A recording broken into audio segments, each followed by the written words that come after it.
At my late wife's memorial, my stepdaughter handed me a document and said, "You'll want to make things simple." It was a power of attorney form naming her. I looked her in the eye and asked, "Who told you I can't handle my own affairs?" She didn't see my lawyer watching from across the room. I'm not sure where to even start.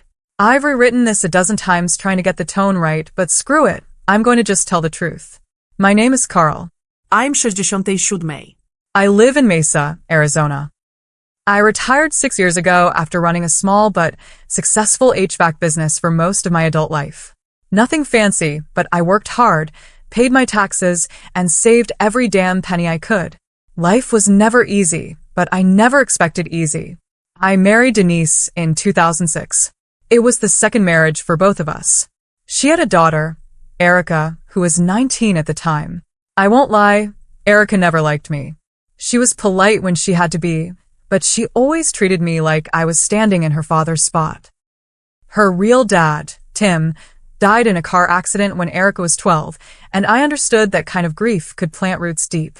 I gave her space.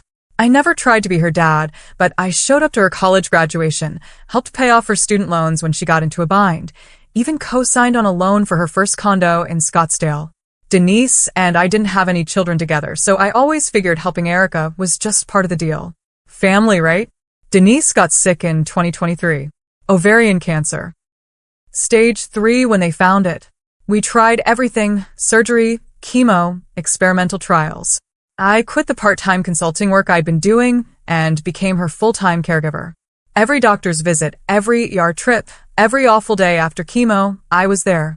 I'd sleep in a chair beside her hospital bed just so she wouldn't be alone when she woke up in the night. Erica started showing up again once Denise was clearly dying. She came by the house a lot, offered to help out, and kept saying things like, "I know this is a lot for someone your age, Carl." I didn't like the way she said it. Like I was slipping. Like I couldn't handle my own damn home. The truth is, Denise noticed it too.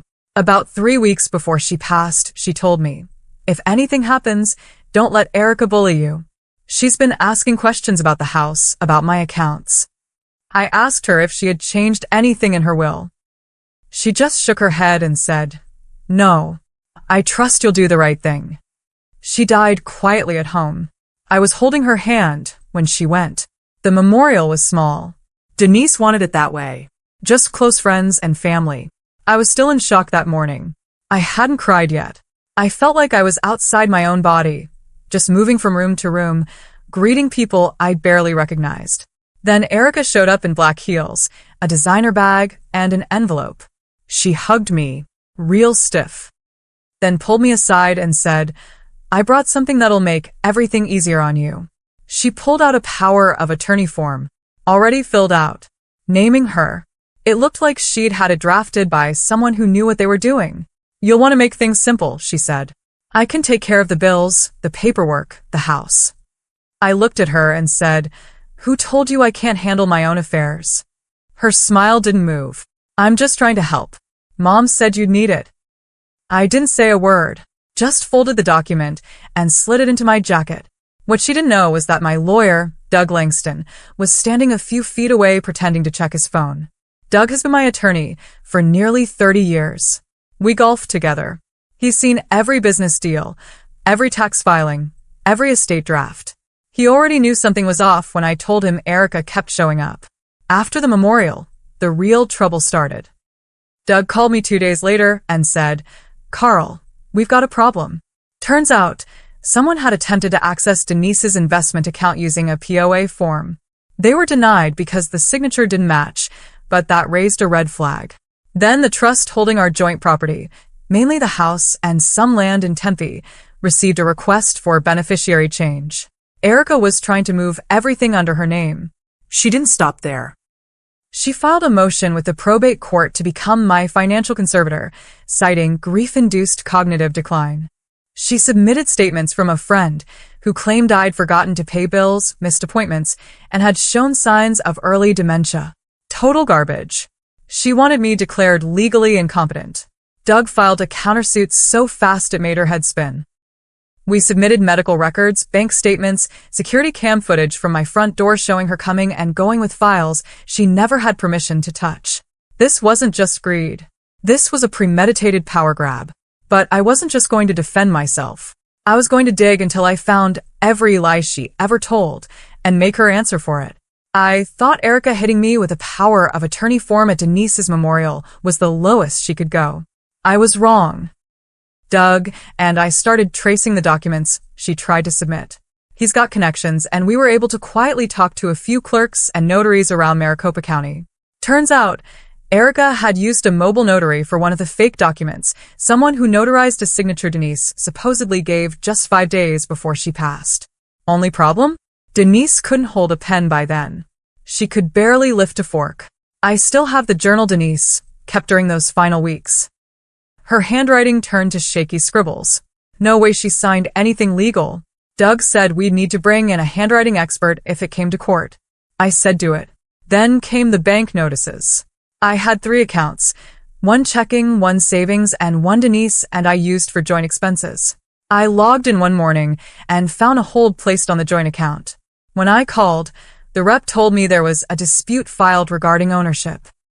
Erica had claimed I was attempting to drain funds unlawfully after Denise's passing. She was trying to freeze me out of my own money. I lost it that day. I'm not proud of what I said on the phone with her, but I called and told her, if you want to fight, I'll give you a goddamn war. She didn't back down. She doubled down.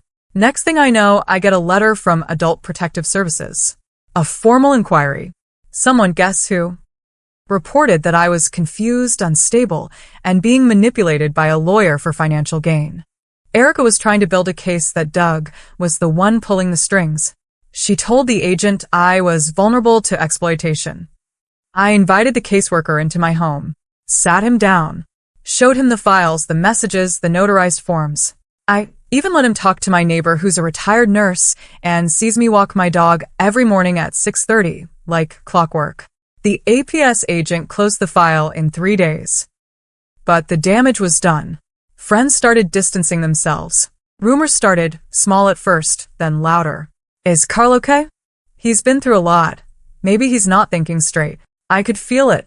People whispering behind my back. Then Doug dropped the next bomb. He found something in Denise's old email archives. Something she must have forgotten to mention, or maybe didn't want to. An email chain between Denise and her financial advisor from 2022. The advisor had warned her that someone, Erica, had tried to request a portfolio summary under Denise's name using a temporary account authorization. Denise shut it down at the time, but she never told me. Maybe she thought it was over. Maybe she didn't want to believe her own daughter would do something like that. But I believe it now. I was grieving, and Erica saw her chance. She saw a man in pain and thought he'd fold. She thought I'd sign anything, do anything just to make the headaches go away. She thought wrong. Because now I wasn't just defending myself. I was building a case. A full picture. A timeline of every shady move, every forged document, every lie. And then something happened that changed everything. Doug found a private investigator. Former sheriff, low-key guy. He started digging into Erica's finances. And what he found? Erica was in debt. Massive debt. Over $80,000 in credit cards, plus 2 small business loans in default. She'd opened a boutique wellness store during the pandemic. Lost it in under a year. She was trying to claw her way out by going after her mother's estate. That's when it all started to make sense. This wasn't just greed. It was desperation. Erica wasn't just trying to take from me. She needed to. Her plan wasn't just selfish. It was survival. But it was still illegal. And now I had more than just lawyers. I had evidence. I had motive. I had people willing to testify. But I was waiting. Because revenge isn't just about winning. It's about making sure they never try you again. Just when I thought I had Erica cornered, something happened that made me question everything I thought I knew. Doug called me early one morning. He sounded unsettled, which is rare for him. "We got a problem, Carl," he said. "The notary who signed Erica's forged documents? He's dead." I sat down hard on the kitchen stool. "What do you mean, dead?" "Found in his apartment. Supposed overdose. But the autopsy was rushed. And the report? Sealed." Now, I'm not a conspiracy guy, but something about it didn't sit right.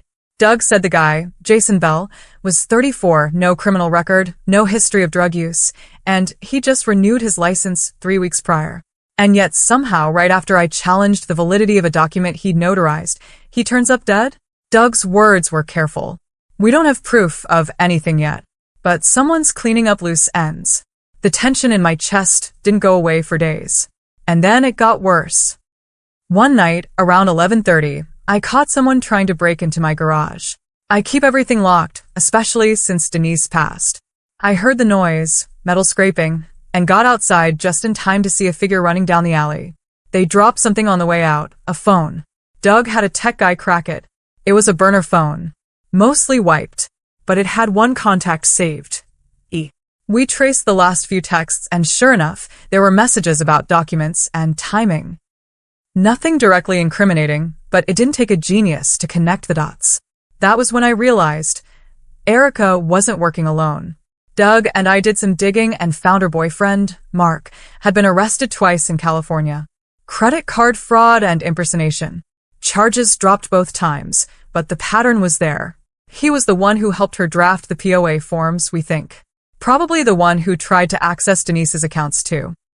Erica had brought a wolf into the house and kept him in sheep's clothing. It made sense now. Her sudden interest in Denise during those final weeks. The forced concern. The push for access. This wasn't just her idea, it was a two-person con. Then came the final twist. Doug got a call from a lawyer in Tucson.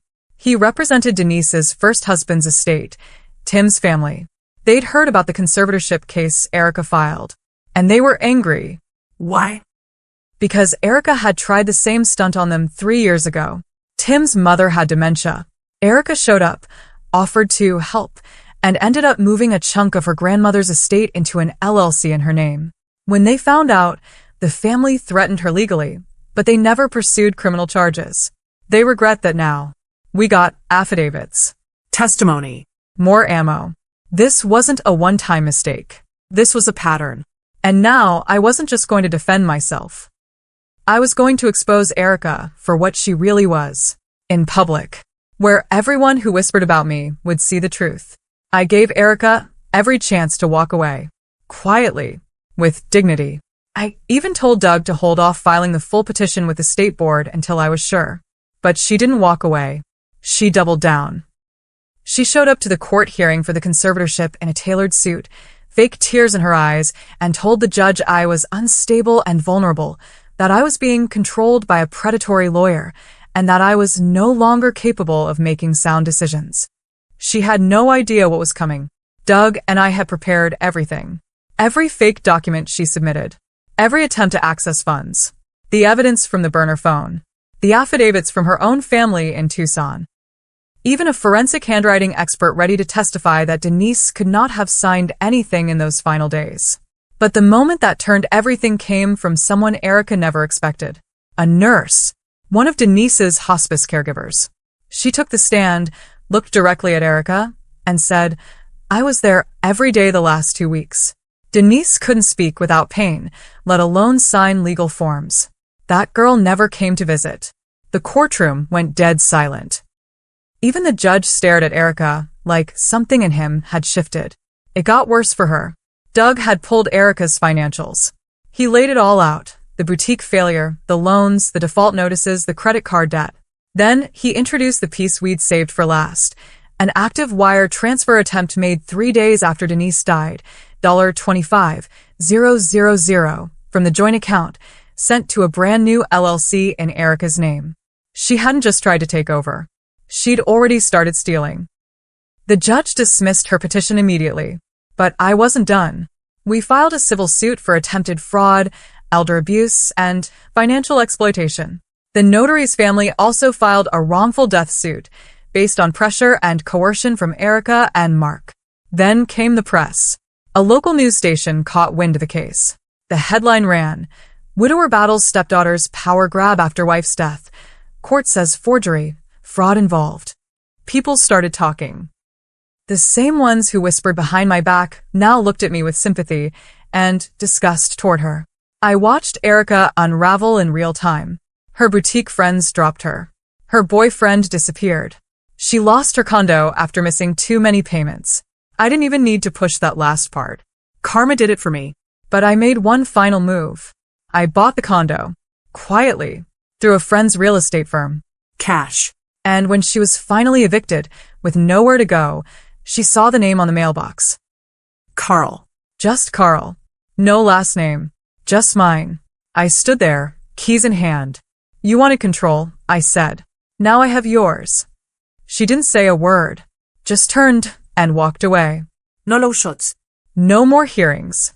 No apologies. She was done, and so was I. I still miss Denise every day. Nothing about this brought her back. But I did what she would have wanted. I protected what was ours. I didn't let her daughter steal my life.